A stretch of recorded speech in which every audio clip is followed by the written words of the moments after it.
തെലങ്കാനയിൽ സ്ത്രീകൾക്കുള്ള സൗജന്യ സാരി വിതരണ പദ്ധതി ഈ വർഷം തുടരാൻ സംസ്ഥാന സർക്കാർ തീരുമാനിച്ചു. ഇത്തവണ പുതുപുത്തൻ നിറത്തിലും ഡിസൈനിലുമാണ് സാരികൾ വിതരണം ചെയ്യുന്നത്. സ്ത്രീകൾക്കുള്ള സൗജന്യ സാരി വിതരണ പദ്ധതി ഈ വർഷം തുടരാൻ തെലങ്കാന സർക്കാർ തീരുമാനിച്ചു. വസ്ത്രങ്ങൾക്ക് പുതിയ നിറവും രൂപകൽപ്പനയുമാണ്. 2025 നവംബറിൽ ആരംഭിച്ച ഇന്ദിരാമ സാരി പദ്ധതിയുടെ ഭാഗമായാണ് പദ്ധതി. മുൻഘട്ടത്തിൽ വിതരണം ചെയ്തിരുന്ന നീല സാരികൾക്ക് പകരം ഇത്തവണ തത്തപ്പച്ച നിറത്തിലുള്ള സാരിയാണ് വിതരണം ചെയ്യുന്നത്. ഈ സാരികൾക്ക് ചുവന്ന നിറത്തിലുള്ള ബോർഡർ ഉണ്ടാകും. 1 കോടി സാരികൾ നിർമ്മിക്കാനാണ് Telangana state handloom weavers cooperative സൊസൈറ്റിക്ക് സർക്കാർ ഓർഡർ നൽകിയിരിക്കുന്നത്. ഏകദേശം 450 കോടി രൂപയാണ് ഇതിനായി ചെലവഴിക്കുന്നത്. കഴിഞ്ഞ വർഷം ഇന്ദിരാഗാന്ധിയുടെ ജന്മവാർഷികത്തോടനുബന്ധിച്ച് നവംബർ 19 സർക്കാർ ഏകദേശം 86 ലക്ഷം സാരികൾ വിതരണം ചെയ്തിരുന്നു. ഒക്ടോബറോടെ ഉൽപാദനം പൂർത്തിയാക്കി ഈ വർഷം അതേ രീതിയിൽ സാരികൾ വിതരണം ചെയ്യാനാണ് നിലവിലെ ഭരണകൂടം ലക്ഷ്യമിടുന്നത്.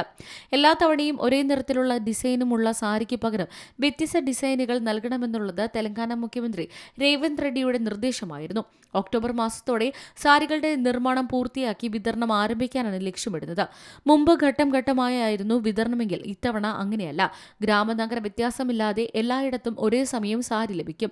സിർസില്ല, കരീംനഗർ, വാറങ്കൽ ഉൾപ്പെടെയുള്ള വിവിധ ജില്ലകളിലെ നെയ്ത്തുകാരാണ് സാരികൾ ചെയ്യുന്നത്. ഈ പദ്ധതിയിലൂടെ പ്രാദേശിക നെയ്ത്ത് തൊഴിലാളികൾക്ക് വലിയ രീതിയിലുള്ള ആശ്വാസമാണ് ലഭിക്കുന്നത്. അവർക്ക് തൊഴിലും വരുമാനവും ഉറപ്പാക്കാനാണ് ഇതിലൂടെ സാധിക്കുന്നത്. സ്ത്രീ ശാക്തീകരണത്തിനും പ്രാദേശിക നെയ്ത്തുകാരെ സഹായിക്കുന്നതിനും വേണ്ടിയാണ് സർക്കാർ ഈ പദ്ധതി ആരംഭിച്ചത്.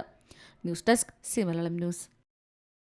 ഏറ്റവും പുതിയ വാർത്തകളും വിശേഷങ്ങളും വിരൽത്തുമ്പിലറിയാൻ സി മലയാളം ന്യൂസ് എല്ലാ ഡിജിറ്റൽ പ്ലാറ്റ്ഫോമുകളിലും ലഭ്യം.